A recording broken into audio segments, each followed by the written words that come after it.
Well, hello everyone. First of all, I want to say thank you for being here. Thank you for those who waited for this to start.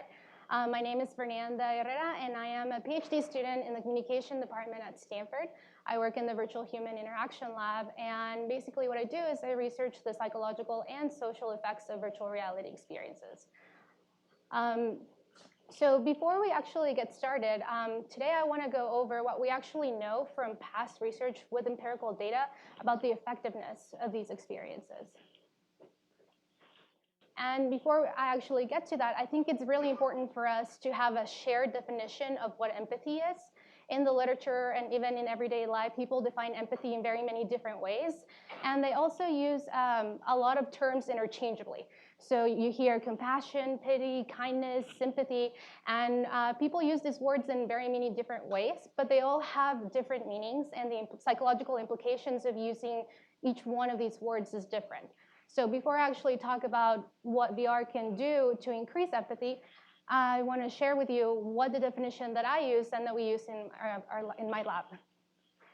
So that is the ability to perceive, understand, and experience the emotions of others. So now that you guys know what I mean when I say empathy, let's talk about empathy in VR. So in 2015, Chris Mill gave a TED Talk in which he talked about virtual reality as the ultimate empathy machine, since it allows everyone to basically experience anything from any other person's point of view. However, there's actually very little research in this area, especially research linking VR experiences to increased empathy. In psychology, though, Dan Batson has demonstrated in a long line of research that taking the perspective of others can actually lead to increased empathy. So in other words, when we imagine what it is like to become a member of a stigmatized group, we become more empathetic not only towards that person, but towards the stigmatized group as a whole. And this increase in empathy can lead to an altruistic motivation to help that group. So Dan Batson uses perspective taking to increase empathy. And it turns out that VR is a great medium to perform perspective taking tasks. Part of the reason, and for those of you who may not be familiar, is that VR systems work by replacing the perceptual input of the real world, what we see, what we hear, and sometimes what we feel and what we smell, with perceptual input from the virtual world. This allows us to place users or participants into basically any environment and have them experience anything. The immersive qualities of VR also allow us to leverage what's called psychological presence, which is whenever the user or the participant feels like they're actually in that environment. This allows the user to have visceral and vivid experiences in the virtual world, kind of like they would in the real world. We're also able to leverage what's called body transfer. So in virtual reality experiences, people are usually embodying an avatar. And this avatar does not always match what we actually look like in the real world. So an avatar may be taller, shorter, have a different body shape. It could be a different sex. It could be a different gender. It could also be a different skin tone. And what research shows is that even when we embody these avatars that do not match perfectly what we actually look like in the real world, we start taking ownership over these virtual bodies. So these new features, these new characteristics start becoming part of our own body schema, and we take ownership of it. And then we walk around a virtual world, we interact with it, and we actually start having embodied cognition, meaning we start thinking about ourselves with these new features that we've acquired in the virtual world. Another reason perspective taking in VR works is because of the fact that cognitive resources are better allocated. And the traditional perspective-taking tasks that Dan Batson did, he basically just asked people to imagine what it would be like to be somebody else, which can be a really good thing, or if you are not totally informed and you have negative biases or stereotypes, may not actually be really helpful. In VR, we're able to do the research and actually show people what it would be like to be somebody else without them having to rely on their biases and without them having to first imagine what it would be like and then imagine what it would feel like. People just get to experience what we're able to show them through the VR experience as this new version of themselves. So Dan Batson says perspective taking works, it increases empathy, and we know that VR is a really good perspective taking medium. So you think that you'd just be able to create virtual reality experiences that actually increase empathy, but that is not the case. It turns out that promoting empathy, even when you're using VR as a tool, can be really hard, and I want to talk about a couple of reasons why. The first one is we have what are called token members. If we receive information about someone else that goes against our stereotypes or our biases, sometimes we may think of that person as the exception to the rule, instead of actually using the information we've learned to weaken our biases and actually change our minds and change our stereotypes. Another reason it's hard to promote empathy is because sometimes people feel that other people are in certain situations and it's their own fault. So research has shown that it's actually really hard to empathize with the homeless because most people think that people are homeless because they're lazy or because they didn't work hard enough or because they're not trying hard enough.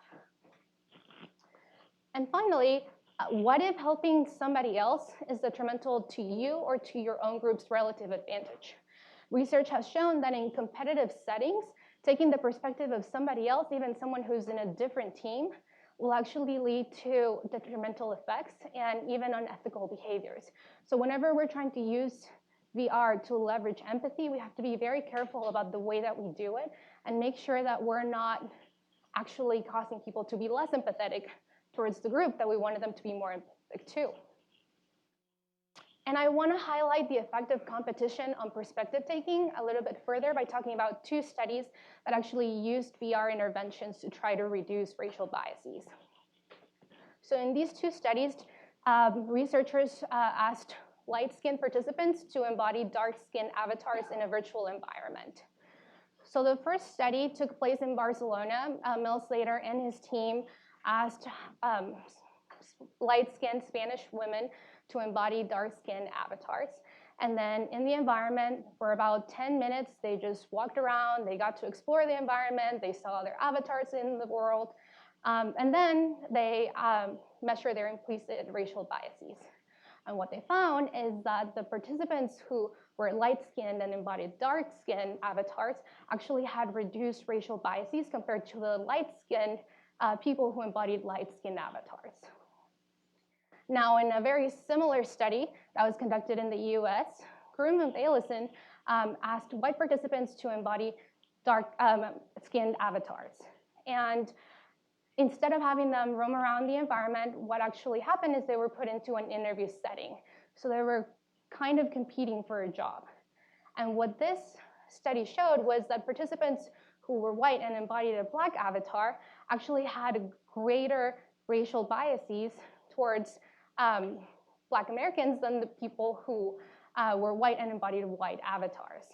So these are two very similar studies that were just testing what would happen when someone who's white embodies a black avatar, but they did it in different places and in different contexts. So these are two very important things to notice. Whenever you're creating a VR experience, you have to be aware of who your audience is and what their stereotypes and biases in general are. Being dark-skinned in Spain can mean something very different than being dark-skinned in America. Another major difference is the task that they had participants complete. In the Barcelona study, people just got to explore and be themselves as this new version of themselves. But in the US study, people had to compete for a position, and that was actually really detrimental. So this is an example of how a well-intentioned intervention actually ended up reinforcing racial biases. Now I want to briefly go over some of the work that we've done in the lab. So for one of our studies, we had participants come into the lab and we put them inside a virtual city, the city that you see on the screen. And we told them that there was an emergency in the city and that it had been evacuated, but there was one child left behind and it was their job to save him in order to give him the medicine that he needed. So we had participants either embody a superhero, fly around the city like Superman, full on arms out, and search for the child. And then we had the other half of the participants just fly around a helicopter to find the child. We told the participants that the study was over. However, we staged an accident and we videotaped the response that the participants had. The people who embodied Superman, who flew around like a superhero, actually got up to help faster and helped more thoroughly than the people who just flew around in a helicopter. So this is an example of how embodying somebody who we believe to be helpful can actually make us more helpful in the real world. In a different study, we were trying to see if we could reduce prejudice towards the elderly, to see if we could reduce ageism. And we had participants embody an older version of themselves in VR, or just look at a picture of an older person and imagine what it would be like to be old. And in the first study, we see that participants who embodied an older avatar actually ended up being more empathetic, feeling closer to them, and having better attitudes towards them than the people who just imagined what it would be like to be older.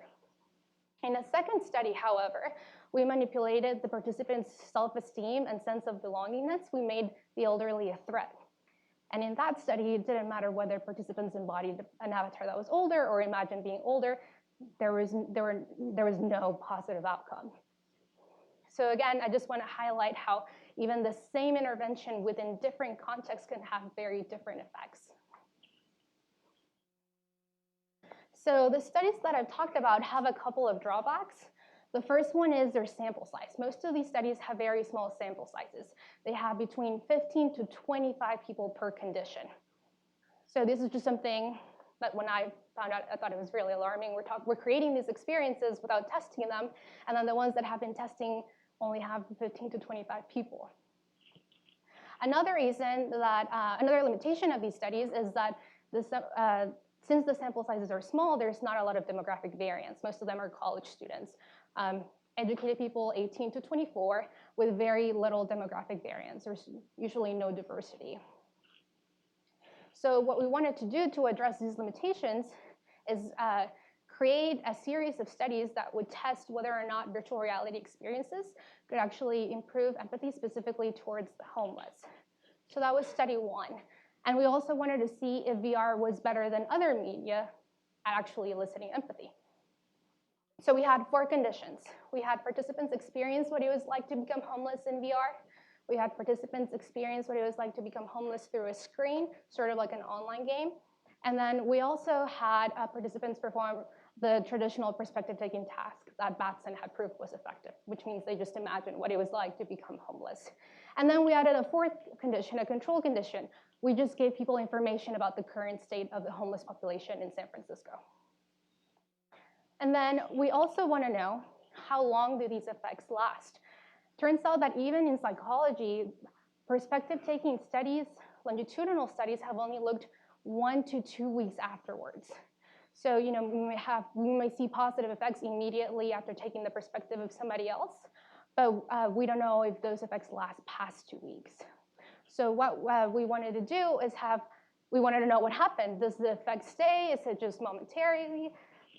So we asked participants about their feelings and we measured their behaviors 2, 4, and 8 weeks after the intervention. Now this study is different from others in that the sample size is a lot bigger.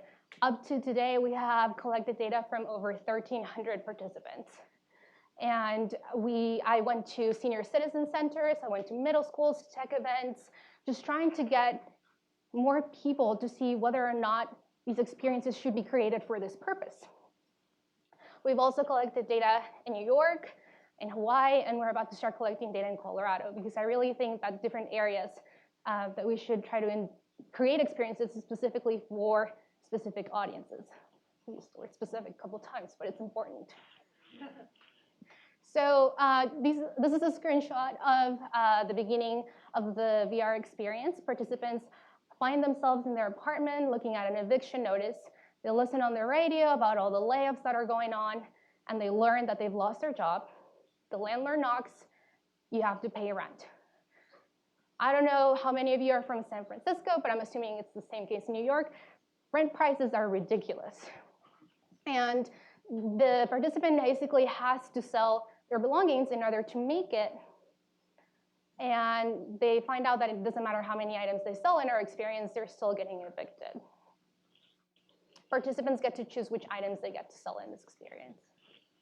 Then they're living out of their car, and they learn about city ordinances. For example, in San Francisco, you're not allowed to live out of your car in public places, If the cops find you, they can cite you, and after several citations, your car gets impounded. So even while you're trying to make it, you may have a job, you're still sort of a victim of the system.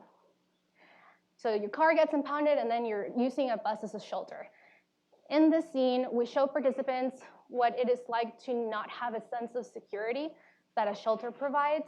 So they learn that the few belongings that they do have may get stolen, and they also have no physical security. So people may try to get close to you in ways that you don't want them to.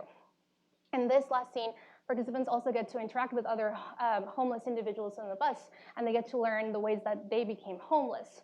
These stories, we went to homeless shelters, and these are actually real stories. We wanted to make sure that we had, like what we were showing participants was real. So these studies are still ongoing. I still don't think that 1,300 participants is enough for a task this big, so we're still collecting data. But this is what we know so far. So whenever it comes to giving people information versus asking them to take the perspective of somebody else, whether it's via imagination, an online interface, or VR, there's this common misconception that information doesn't actually lead to behavior change. What we're seeing is that if the participant receives new information, it can actually lead to prosocial behaviors. Something else we're seeing is that the immersive conditions, that is the participants who sort of became, that experienced what it was like to become homeless through an online game kind of interface, and the VR experience actually feel more connected, not only to the homeless, but to their plight. And participants in the VR condition are the ones that are more interested in actually becoming part of the solution by writing letters to their elected officials and signing petitions. So even though these findings are preliminary, and I'm still working on it because I still want to gather more data, what we're seeing is that all of these interventions are helping people become more connected to the homeless, or at least are making them aware of of their plight, of what it is like to be homeless in America today. But it is the participants in the VR condition that are actually becoming part of the solution by becoming like civically engaged. Thank you.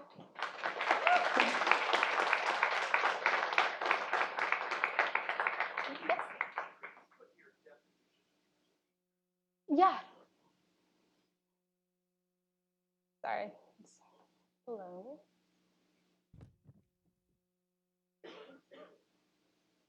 There you go. Yes. What is the cost to put on a study like this? I'm sorry, could you repeat the question? What does it cost to put on a study like this? What does it cost? Checking in with people? So we were very lucky that we're funded by the Robert Woods Johnson Foundation. All the experiences are built in-house. We have programmers from the computer science department and the symbolic systems major that help us build our experiences. We also have staff members. I don't know the actual number of what it is to put all of this together, but we've been very lucky in that we've had like museums that are really interested in the technology, just give us their space. Or there's people who are aware of the work that we're doing, and they would like to see how people in their area react to it, so they've reached out to us. So we haven't had to pay for like a space in order to run this, but we've been really lucky that there are certain like nonprofits that want to work with us. Oh, yes. You mentioned civic engagement as a result of people on board, but how do you gauge what qualifies? Okay, so the question was about civic engagement and how do we kind of quantify it and how do we measure it? So the way that we operationalize it in our study is we ask participants to write a letter to an elected official. So they have the option to either write the letter or not write the letter, to sign a petition for affordable housing. And then we have another behavioral measure, which is we ask participants if they were interested in donating money to a homeless shelter. So that one we don't actually consider quote unquote civic engagement, just behaviors that actually result in some sort of political action. Yes? I don't know if you had the results from the second study yet of how long the reaction lasted. So I'm still working on the data collection, so I don't have like the full findings yet.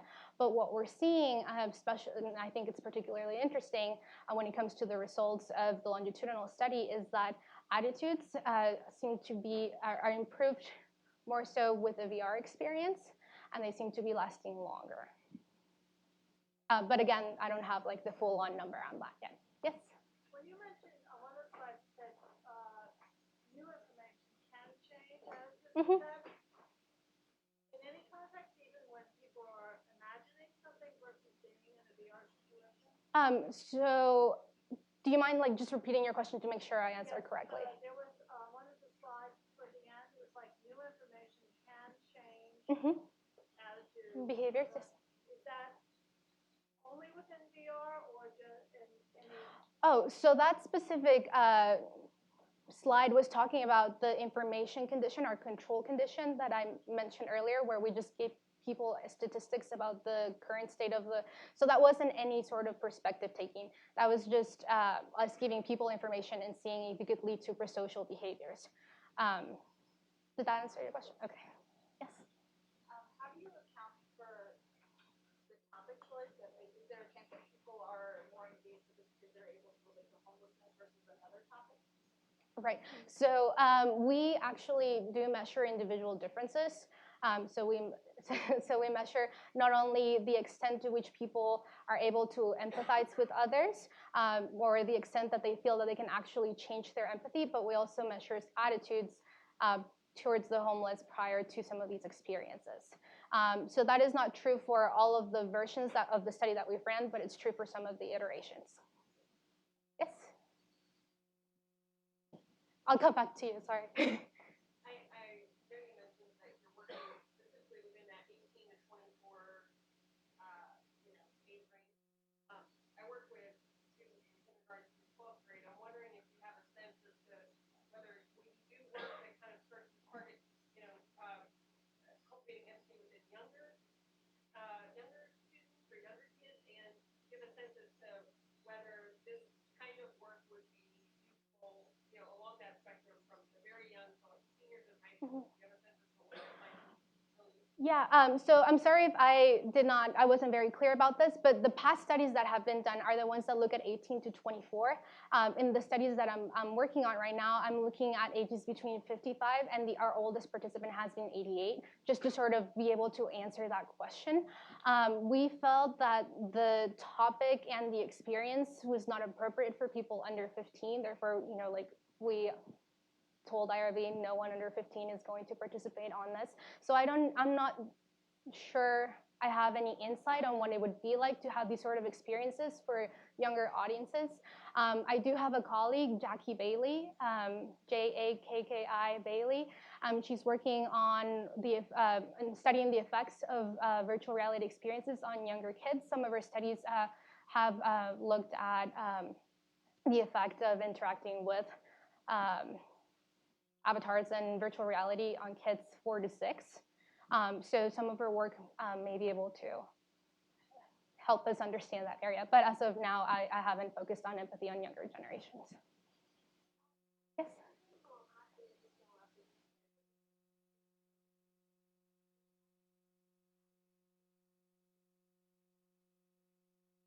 Okay, so the question is about the intervention itself, like what did participants do, like what was the interactivity of the experience? So whenever Batson asked participants to imagine what it was like to become a member of a stigmatized group, you get very many different, everybody's imagination is different, so you get very many people imagining very many different things. With VR, we standardized the narrative, but with the narrative being you start in your apartment, then you're in the car, and then you're in a bus. But within each scene, we had an interactive aspect for it. So in the apartment scene, they get to choose which items in the room they get to sell. In the car scene, they have to find their toothbrush. So it's sort of like a mini scavenger hunt in your car, just trying to brush your teeth to show, how doing something as mundane as brushing your teeth when you're living out of your car can be really hard. And then in the last part of the experience, they got to interact with other avatars, with other homeless people. Yes? One thing, this is kind of counter but one thing I find really interesting and compelling about this newer study is that it's taking into account like ordinances, right? So the actual structural aspects of whatever it is that you're researching as an issue. So when you're talking about standardizing the narratives, like what kind of work goes into, I guess, figuring out what elements of the structural aspects of homelessness you put in so we don't know, and how you expect that might create future research? Yeah, so we wanted to make sure that the experience that we created was speaking truth about what it was like to become homeless. So we worked with homeless shelters and we talked to people who run them, and we talked to homeless people, just and then we learned from their experiences about the ordinances, which I think is something like really important whenever you're trying to create any sort of virtual reality experience specifically designed to promote empathy towards a particular group. I think it's really important to go to that group and get their experiences so that other people can understand them better. Yes? Have you found that some groups within your population you're testing are more empathetic than others? I haven't done that yet. I'm saving that. I'm sorry. There's just we're getting so much data because we're also getting like tracking data, and we have self-report data and we have behavioral data. It's a great question, and I do plan on answering it. I just don't have it right now. Sorry. Yes. I was wondering, you mentioned earlier the challenge of people blaming, creating empathy and people blaming. Has that kind of study been applied to the immigration experience? No, of any. As far as I know, we haven't looked at their experiences to create empathy for immigrants, although it's a topic that, being an immigrant myself, I'm very interested in. So maybe in a couple of years, when I'm done answering all of you guys' questions. Yes? When is your report to be released?